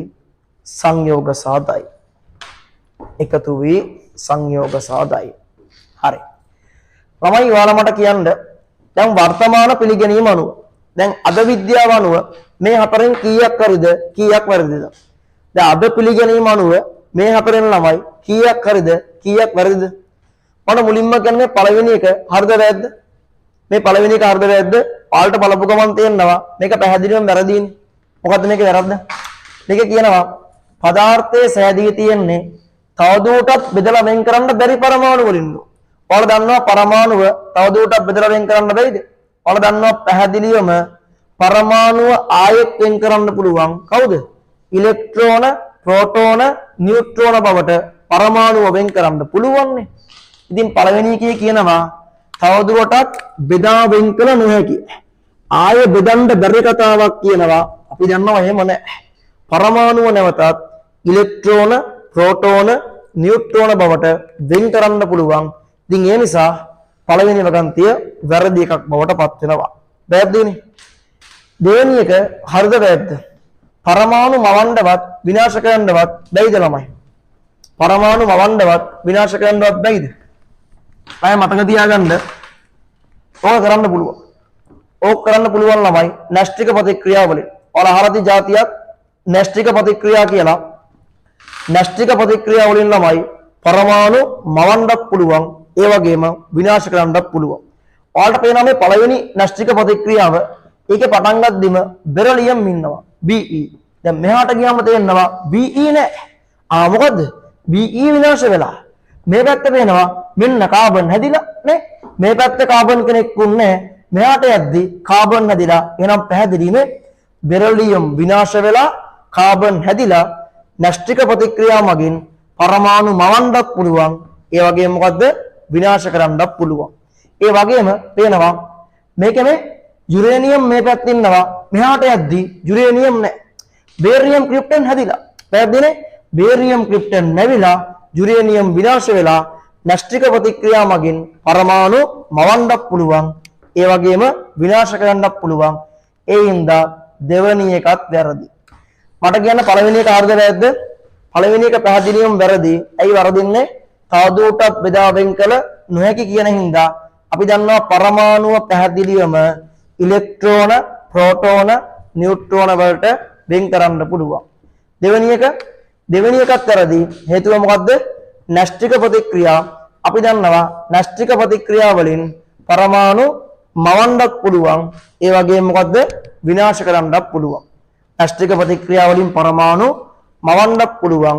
ඒ වගේම විනාශ කරන්නත් පුළුවන්. ඊගාව එක. අඩුම ගාන ළමයි ඊගාව කරේ නේද? මෙයා කියනවා එකම මූලට වූ එක පරමාණු සෑම අතින්ම සමානයිලු. වෙනස් ඒවා වෙනස්තු.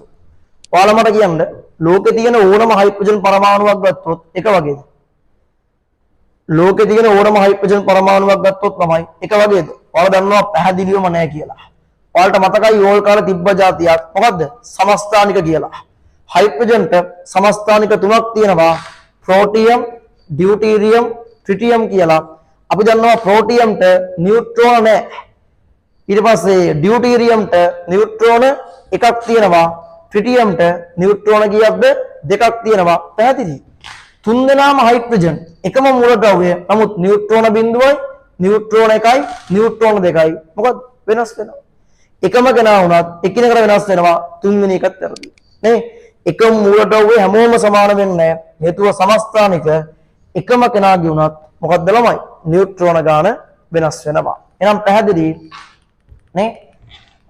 මුල් තුනම වැරදි. තවදුරටත් බෙදා වෙන් කරන්න බෑ කියන හින්දා පළවෙනි එක වැරදි. ඉලෙක්ට්‍රෝන, ප්‍රෝටෝන, නියුට්‍රෝන වලට වෙන් කරන්න පුළුවන්. නේ? ඊගාවට න්‍යෂ්ටික ප්‍රතික්‍රියා හින්දා දෙවෙනි එක වැරදි. න්‍යෂ්ටික ප්‍රතික්‍රියා මගින් පරමාණු මවන්නත් පුළුවන්, විනාශ කරන්නත් පුළුවන්. නේ? තුන්වෙනි එක වරදිනවා. මොකද්ද? සමස්ථානික නිසා අපි දන්නවා එකම කෙනාගේ වුණත් මොකක්ද වෙන්නේ? නියුට්‍රෝන ගාන වෙනස් වෙනවා. ඔයාලට ඕල් කාලේ උගන්වනවා මොකද්ද සමස්ථානික කියන්නේ? පරමාණු ක්‍රමාංකය සමාන ඒ ස්කන්ධ ක්‍රමාංකය වෙනස් ප්‍රභේද. එකම ප්‍රෝටෝන ගානක් තියෙන නියුට්‍රෝන ගාන වෙනස් කට්ටියටයි අපි කිව්වේ සමස්ථානික කියලා.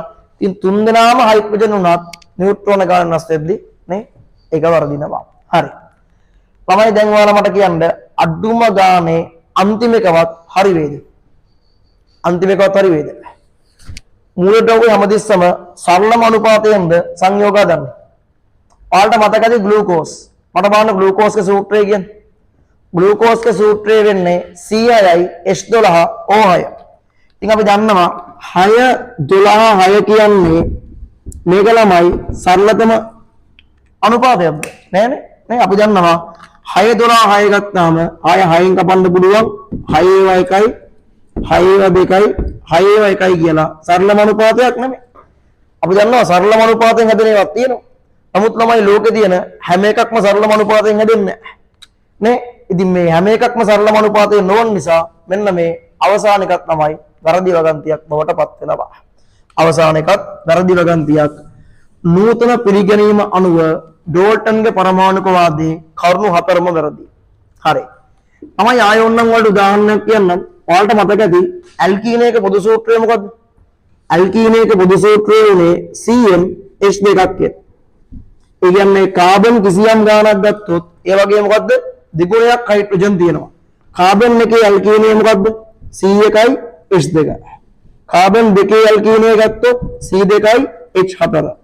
කාබන් තුනේ ඇල්කීනය ගත්තොත් C3යි H6. Carbon 4 ඇල්කීනය C4යි H8. පහේ ඇල්කීනය C5යි H10. අපි මෙන්න මෙයාව චුට්ටක් පැත්තකින් තියමුකෝ. මෙයාව පැත්තකින් තිබ්බොත් ඔයාලට තේරෙනවා මේ එකක්වත් මොකද්ද? සරලම අනුපාත නෙමෙයි. මේක දෙකෙන් කැපෙනවා. මේක තුනෙන් කැපෙනවා. මේක හතරෙන් කැපෙනවා. මේක පහෙන් කැපෙනවා. තේරෙනවා? සරලම අනුපාතයේ තියෙන ඒවාත් ලෝකේ තියෙනවා. නමුත් හැමෝම හැදෙන්න සරලම අනුපාතයෙන් නෙමෙයි. සරලම අනුපාතයේ නොවන ඒවාත් බලා ගන්න පුළුවන්. ඉතින් පැහැදිලි. හතරන කරුණක් මේ අනුව බිඳ වැටෙනවා. එහෙමනම් වර්තමාන පිළිගැනීම අනුව ඩෝල්ටන්ගේ පරමාණුකවාදී කරුණු හතරම වැරදි. පැහැදිලි ළමයි ඩෝල්ටන්ගේ කරුණු හතරම වැරදි. අපි ලියාගමු. ලියාගන්න එහා පැත්ත පිටුවේ පරමාණුව පිළිබඳ වත්මන් පිළිගැනීම සහ ඩෝල්ටන්ගේ වාදය අතර නොගැලපී. හරි. ලියන්න පරමාණුව තුල ඉලෙක්ට්‍රෝන, ප්‍රෝටෝන, නියුට්‍රෝන පරමාණුව තුල ඉලෙක්ට්‍රෝන, ප්‍රෝටෝන, නියුට්‍රෝන ඇති බව සොයා ගැනීමත් සමග පරමාණුව තවදුරටත් බෙදා වෙන් කළ හැකිවීම. පරමාණුව තවදුරටත් බෙදා වෙන් කළ හැකිවීම. හරි. ඊගොල්ලෝ ලියන්න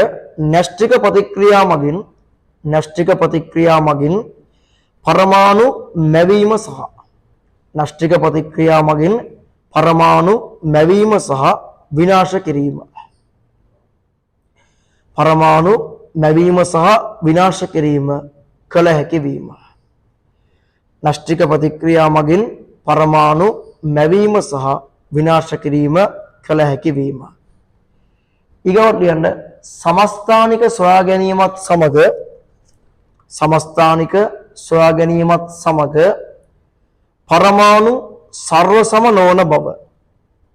පරමාණු සර්වසම නොවන බව තහවුරු වීම. පරමාණු සර්වසම නොවන බව තහවුරු වීම. ඊගොල්ලෝ ලියන්න ග්ලූකෝස් C6යි H12යි O6 ග්ලූකෝස් ඇලයිරක් කාබනික සංයෝග විශාල සංඛ්‍යාවක් සරලම අනුපාතයෙන් සංයෝජනය වී නොතිබීම. ග්ලූකෝස් කාබනික සංයෝග විශාල සංඛ්‍යාවක් සරලම අනුපාතයෙන් සංයෝජනය වී නොතිබීම. පැහැදිලිනේ? වර්තමාන පිළිගැනීම අනුව ළමයි ඩෝල්ටන්ගේ වාදේ හතරම වැරදි. හරි. ළමයි ඊගවට මිනිස්සු අහනවා ඩෝල්ටන්ගෙන් පරමාණුව මොන වගේද කියලා. ඩෝල්ටන් ළමයි කියනවා පරමාණුව ගෝල්ෆ් බෝලයක් වගේ කියලා. මොකද්ද? මිනිස්සු අහනවා පරමාණුවේ හැඩය මොන වගේද කියලා. ඩෝල්ටන් පරමාණු ළමයි සමාන කරන්නේ මොකද්ද? ගෝල්ෆ් බෝලයකට. අපි ලියමු. ඩෝල්ටන්ගේ පරමාණුක ආකෘතියට අනුව පරමාණුවේ හැඩය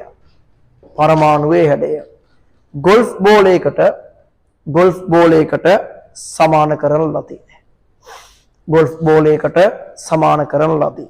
හරි. ළමයි අපි දන්නවා නූතන පිළිගැනීම අනුව ඩෝල්ටන්ගේ පරමාණුකවාදී කරුණු හතරම වැරදීනේ. ළමයි කරුණු හතරම වැරදුනත් ළමයි අදටත් පිළිගන්නේ පදාර්ථයේ තනුම් ඒකකය මොකද්ද? පරමාණුවයි කියලා.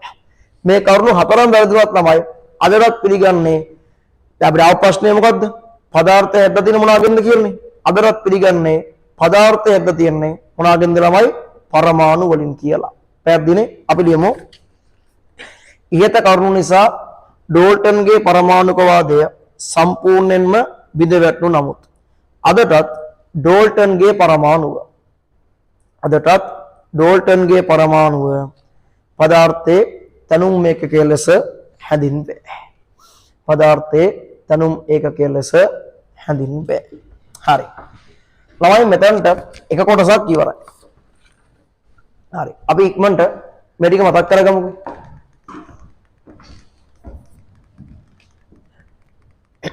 අය මුලින්ම කතා කරේ රසායන විද්‍යාව පුළුල් විෂයක් නිසා අධ්‍යයනයේ පාසුවට කොටස් හතරකට වෙන් කරගත්තා. මොකක්ද මේ හතර උනේ? සාමාන්‍ය රසායනය, භෞතික රසායනය, අකාබනික රසායනය, කාබනික රසායනය. අපි ඊගොඩව පළවෙනි එකට සාමාන්‍ය රසායනයේට ඒකට අපි ආව පළවෙනි පාඩම මොකක්ද ළමයි? පරමාණුක ව්‍යුහය. අපි දාගත්ත අනුමාතෘකාව පදාර්ථයේ පිළිබඳ පරමාණුකවාදය කියලා. හම්බුණා වචනයක් පදාර්ථය කියලා. මොකද්ද මේ පදාර්ථය කියන්නේ? අවකාශයේ ඉඩක් ගන්නා ස්කන්ධයක් සහිත ඕනම දෙයක් පදාර්ථයයි.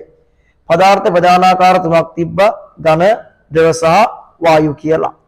ඊගවට අපි කතා කරේ රසායන විද්‍යාවේ ආරම්භය සිද්ධ වුණේ කොහොමද කියලා.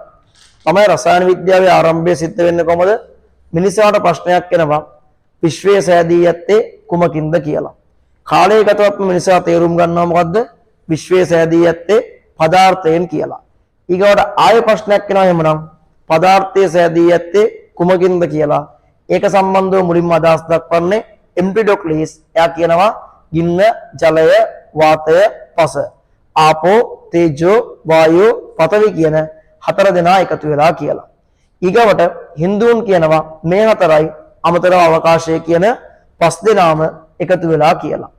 ඊගවට ළමයි මිනිස්සුන්ට ආය ප්‍රශ්නයක් එනවා පදාර්ථය සන්තතිකද අසන්තතිකද කියලා. සන්තතිකයි කියන්නේ හිස් අවකාශයක් නොමැති වීමත් දිගින් දිගටම බෙදා වෙන් කර හැකිවීමට අපි කියනවා සන්තතිකයි කියලා. අසන්තතිකයි කියන්නේ හිස් අවකාශයක් පැවතීමත් දිගින් දිගටම බෙදා වෙන් කර නොහැකිවීමට අපි කියනවා අසන්තතිකයි කියලා. මේක සම්බන්ධව මුලින්ම අදහස් දක්වන්නේ ඩිමොක්‍රටස් කියන දාර්ශනිකයා. මෙයා කියනවා පදාර්ථය අසන්තතිකයි කියලා. ඒ කියන්නේ පදාර්ථයේ හිස් අවකාශයක් තියෙනවා දිගින් දිගටම බෙදන් යන්න බෑ. බෙදම් යද්දී අවසානයේ බෙදන්න බැරි අංශුවක් හම්බ වෙනවා. මෙයා මේ අංශුවට එයාගේ භාෂාවෙන් කැඩිය නොහැකි, විදිය නොහැකි අර්ථය තුන නමක් දෙනවා. මොකද්ද? ඇටම් කියලා. අපි ඒකට සිංහලෙන් කිව්වා පරමාණුව කියලා. ඊගොට ඇරිස්ටෝටල් සහ ප්ලේටෝ කියන්න ගන්නවා පදාර්ථයේ අසන්තතික නැහැ, සන්තතිකයි කියලා.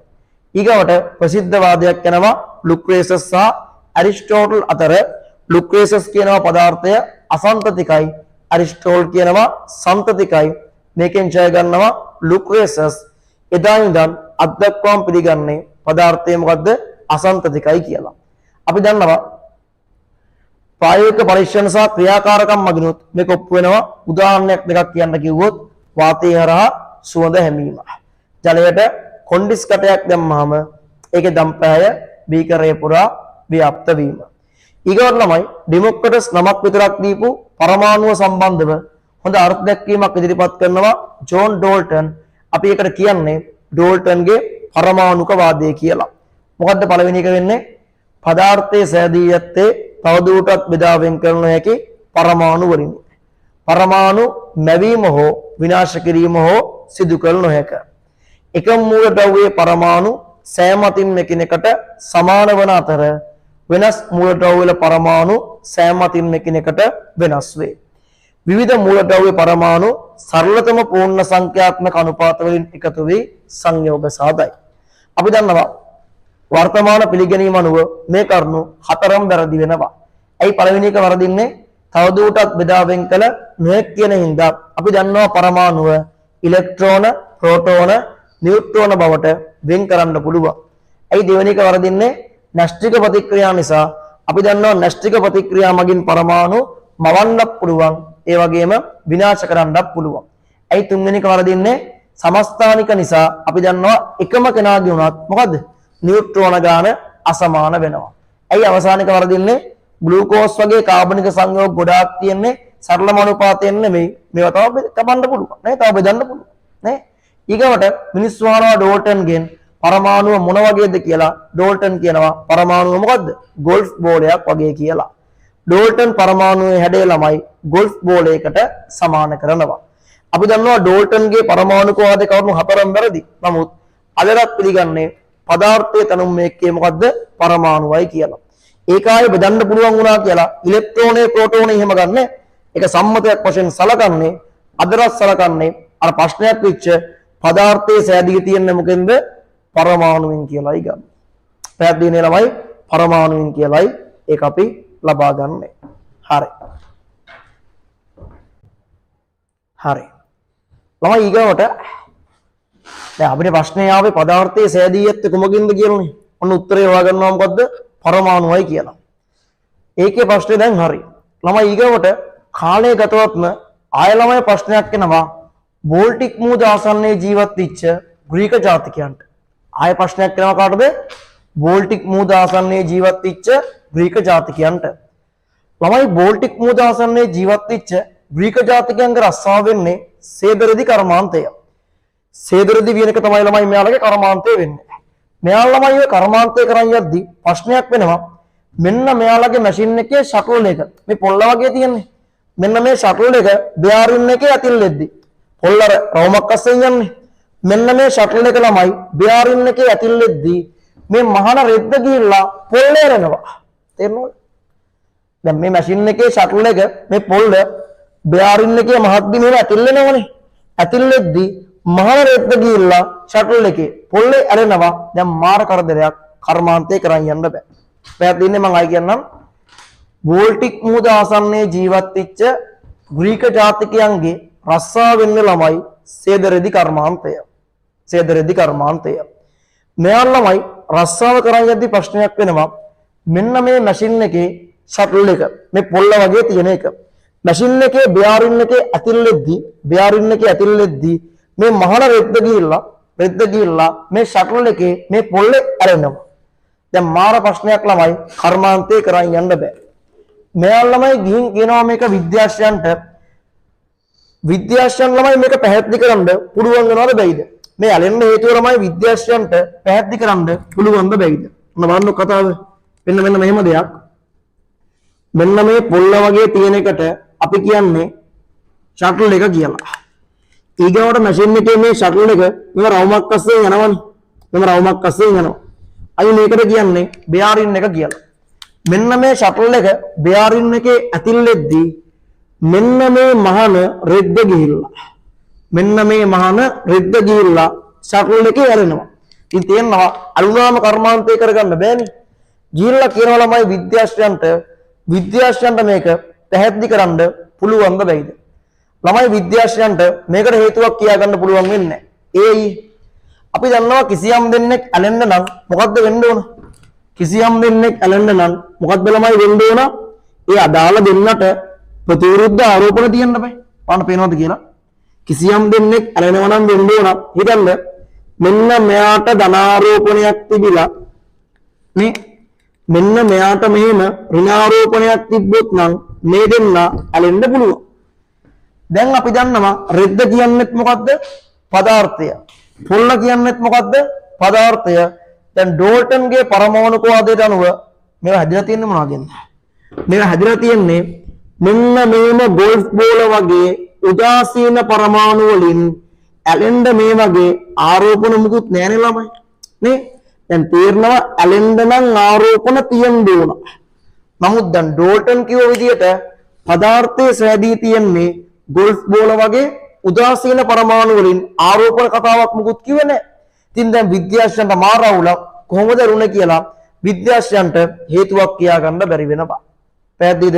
ආයෙත් මම කියන්නම් බෝල්ටික් මූද ආසන්නයේ ජීවත් වෙච්ච ග්‍රීක ජාතිකයන්ගේ රස්සාව වෙන්නේ සේදරෙදි කර්මාන්තය.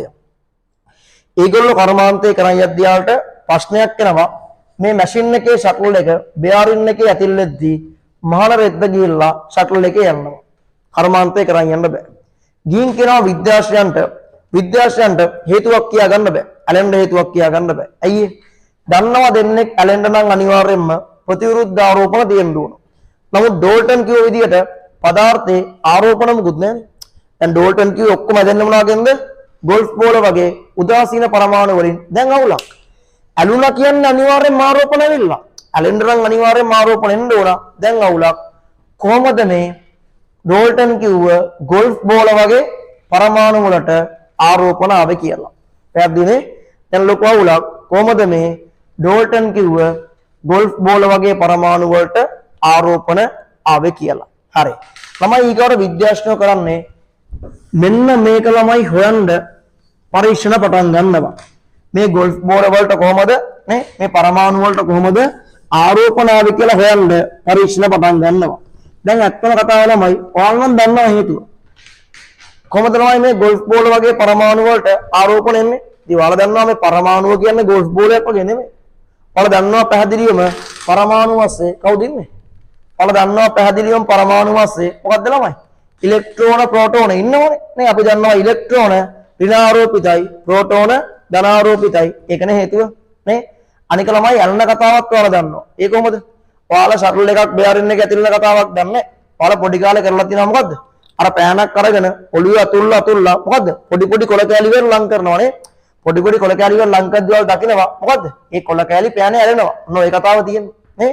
හේතුව මොකද්ද ළමයි? නේ? ප්‍රතිවිරුද්ධ ආරෝපණ අපි නමක් කියනවා මොකද්ද? ස්ත්‍රී විද්‍යුත් ආරෝපණ කියලා. දැන් ඉතින් විද්‍යාඥයෝක දන්නේ නැහනේ. දැන් ඔන්න විද්‍යාඥයෝ කොහොමද මේ පරමාණු වලට දණ්ඩන ආරෝපණ ආවේ කියලා හොයන්න පරීක්ෂණ පටන් ගන්නවා. හරි.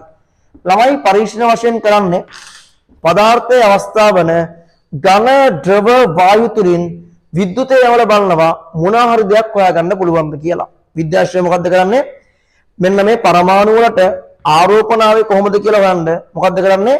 පදාර්ථයේ අවස්ථාව වන ඝන ද්‍රව වායු තුලින් විද්‍යුතය යවල බලනවා මොනවාම හරි දෙයක් හොයාගන්න පුළුවන්ද කියලා. ළමයි මුලින්ම කරන්නේ ඝන අරගෙන විද්‍යුතය යවල බලනවා. මුලින්ම කරන්නේ ඝන අරගෙන විද්‍යුතය යවල බලනවා. ඔයාලා දන්නවා ඝනයක් තුලින් විද්‍යුතය යවන එක ලේසියිනේ. අපි දන්නවා ඝනයකින් විද්‍යුතය යවන්න මාරුවක් නැහැ. ඒකෙන් ළමයි වැදගත් මුකුත් හොයාගන්න වෙන්නේ නැහැ. ඊගොල්ලෝ ළමයි ස්ටෝනි කරන්නේ ද්‍රව තුලින් විද්‍යුතය යවල බලනවා මොනවා හරි දෙයක් හොයාගන්න පුළුවන්ද කියලා. ළමයි ද්‍රව තුලින් විද්‍යුතය යවපු ස්ටෝනි හොයාගන්නවා විද්‍යුතයේ මූලිකාංශයක් තියෙනවා කියලා. පැහැදිලිද? දැන් හොයාගන්න ගියේ මොකද්ද? හොයාගන්න ගියේ පරමාණුවට කොහෙන්ද ආරෝපණ ආවේ කියලා. පදාර්ථයට කොහෙන්ද ආරෝපණ ආවේ කියලා. ඒක හොයන්න මොකද්ද කරන්නේ? පදාර්ථයේ අවස්ථාව වන ඝන ද්‍රව වායු තුලින් විද්‍යුතය යවව බලනවා. ඉතින් බලද්දි ඝන වලින් යවලා වැදගත් දෙයක් හොයාගන්න වෙන්නේ. ද්‍රව වලින් විද්‍යුතය යවපු ස්ටෝනි හොයාගන්නවා මොකද්ද? හොයන්න ගිය පදාර්ථයට කොහොමද ආරෝපණ ආවේ කියලා. ඒක හොයන්න විද්‍යුතය තමයි යවුවේ. හොයාගන්නවා විද්‍යුතේ ඉන්නවා මූලිකාංශයක් කියලා. අන්න ඒකට ළමයි එයා නමක් දෙනවා මොකද්ද? ඉලෙක්ට්‍රෝනය කියලා. ස්ටෝනි හොයාගන්නවා විද්‍යුතයේ මූලිකාංශයක් ඉන්නවා කියලා. ස්ටෝනි විසින් ඒ අංශුවට නමක් දෙනවා මොකද්ද ළමයි? ඉලෙක්ට්‍රෝනය කියලා. පැහැදිලිද? ඉලෙක්ට්‍රෝනය කියලා. හරි ආයෙමත් මම මුලින් ඉඳන් කියන්නම්. බෝල්ටික් මුහුද ආසන්නයේ ජීවත් වෙච්ච ග්‍රීක ජාතිකයන්ගේ කර්මාන්තය වෙන්නේ සේදරෙදි කර්මාන්තය. එයාලා කර්මාන්තය කරන් යද්දි ප්‍රශ්නයක් එනවා. එයාලගේ මැෂින් එකේ ෂටල් එක බෙයාරින් එකේ ඇතිල්ලෙද්දි රෙද්ද ගිහිල්ලා ෂටල් එකේ යනවා. දැන් කර්මාන්තය කරගන්න බෑ. ගිහින් කියනවා විද්‍යාඥයන්ට. විද්‍යාඥයන්ට හේතුවක් පැහැදිලි කරන්න බැරි වෙනවා. ඇයි ඒ? විද්‍යාඥයෝ දන්නවා දෙන්නෙක් ඇලෙන්න නම් මොකද්ද ළමයි? ප්‍රතිවිරුද්ධ ආරෝපණ තියෙන්න ඕන.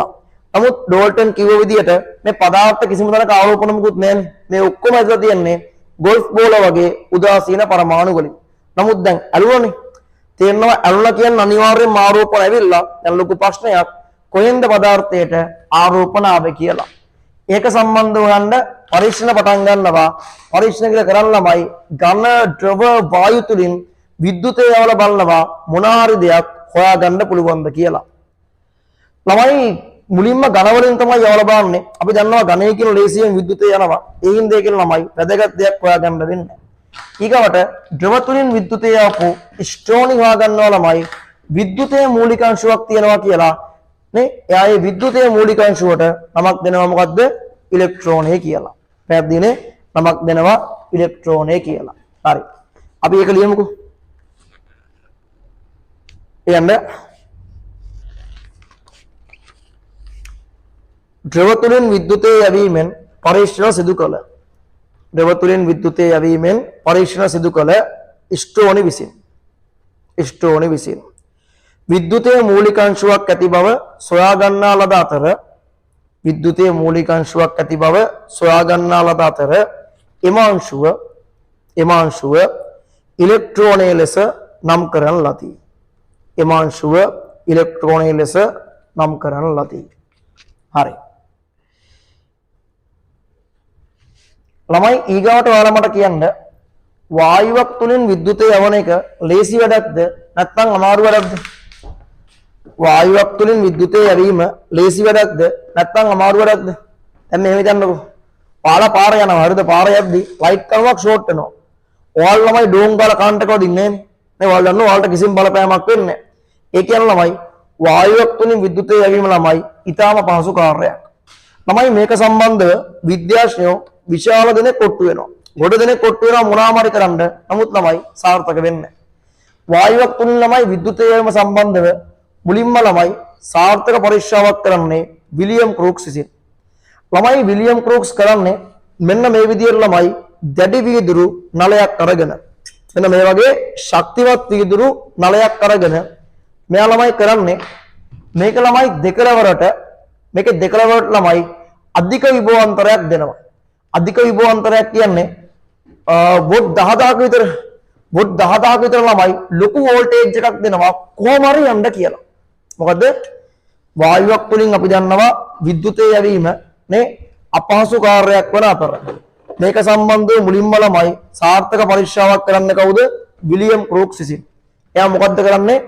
මෙන්න මේ වගේ දැඩි වීදුරු නලයක් අරගෙන කොහොම හරි විද්‍යුතය යන්න කියලා ළමයි මේකට වොට් 10000ක විතර ලොකු විභවාන්තරයක් දෙනවා. අපි දන්නවා ළමයි සාමාන්‍යයෙන් අපේ ගෙදරට හම්බ වෙන වෝල්ටේජ් එක කීයද? වොට් 200 ගාණක් නේ.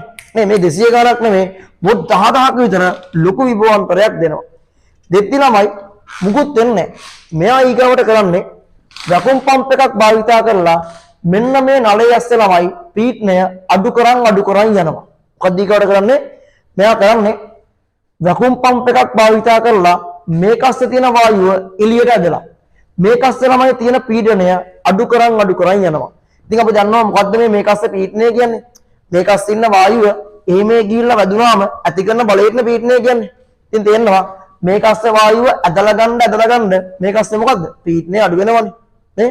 මෙයා කරන්නේ වැකුම් පම්ප් එකක් භාවිතා කරලා මේක අස්සේ තියෙන වායුව ඇද පීඩනය අඩු කරන් යනවා. ළමයි පීඩනය අඩු කරන් යද්දි මෙයා දකිනවා එක්තරා අවස්ථාවක මෙන්න මේ කැතෝඩේ ගාව කොළ පාට දිවිසුමක් ඇති වෙනවා. මොකද්ද ළමයි ක්‍රූක්ස් දකින්නේ? එයා දකිනවා පීඩනය අඩු කරන් යද්දි මෙන්න මේ කැතෝඩේ ගාව කොළ පාට දිවිසුමක් ඇති වෙනවා.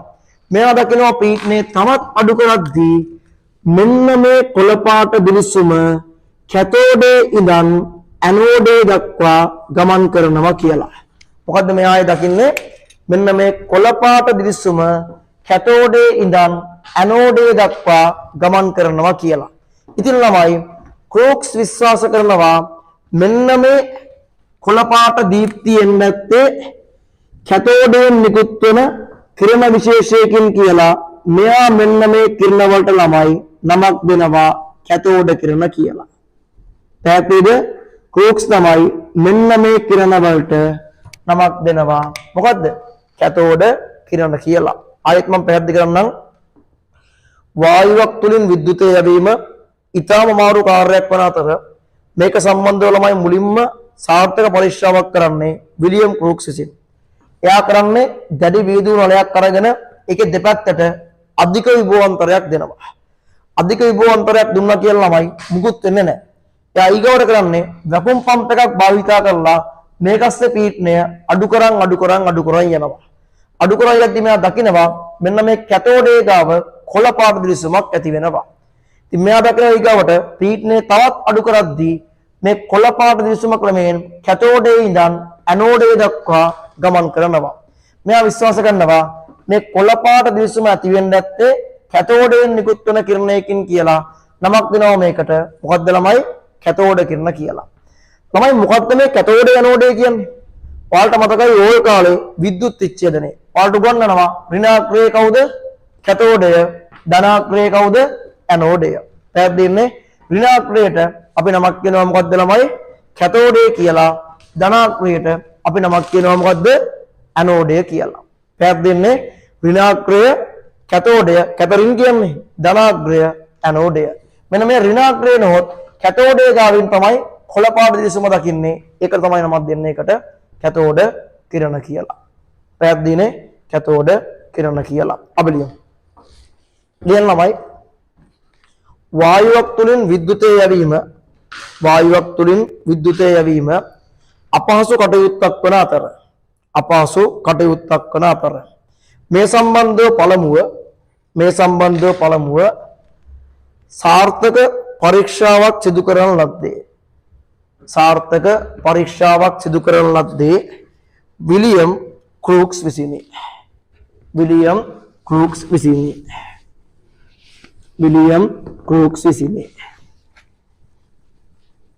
හරි. ලියන්න. වායුවක් සහිත දැඩි වීදුරු නලයක, වායුවක් සහිත දැඩි වීදුරු නලයක දෙකලවරට අධික විභවාන්තරයක් යොදා, දෙකලවරට අධික විභවාන්තරයක් යොදා පීඩනය ක්‍රමයෙන් අඩු කරන විට, පීඩනය ක්‍රමයෙන් අඩු කරන විට කැතෝඩේ අසල දිලිසුමක් ඇති බව ක්‍රූක්ස් විසින් නිරීක්ෂණය කරන ලදී. ක්‍රූක්ස් විසින් නිරීක්ෂණය කරන ලදී. අපි ලියමු. තවදුරටත් පීඩනය අඩු කිරීමේදී දිලිසුම ක්‍රමයෙන් කැතෝඩේ සිට ඇනෝඩේ දෙසට, දිලිසුම ක්‍රමයෙන් කැතෝඩේ සිට ඇනෝඩේ දෙසට ගමන් කරන බව දැකගත හැකි විය. මේ දිලිසුම ඇතිවන්නේ කැතෝඩයෙන් නිකුත් වන කිරණ විශේෂයකින් සලකා මෙම කිරණ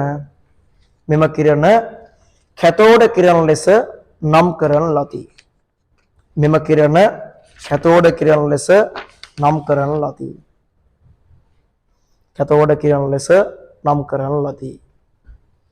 හරි. හරි. අපි ළමයි එහෙමනම් කැතෝඩ කියන බලමු. මේ ළමයි තියන්නේ අර විලියම් ක්‍රූක්ස් ගත්ත ළමයි දැඩි වීදුරු නලය.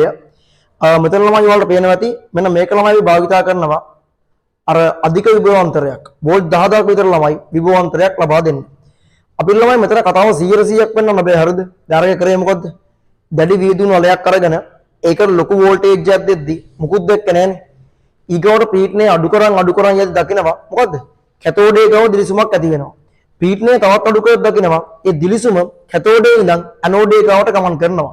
ඉතින් ළමයි අපිට මෙන්න මේ තියෙන කැතෝඩකින් නලයකින් ළමයි පන්ති කාමරයක් ඇස්සේ ඒ සම්පූර්ණ කතාව පෙන්වන්න බෑ. ඒක ළමයි හේතුව වෙන්නේ අපිට පීඩනය අඩු කරන්න ක්‍රමයක් නැහැ.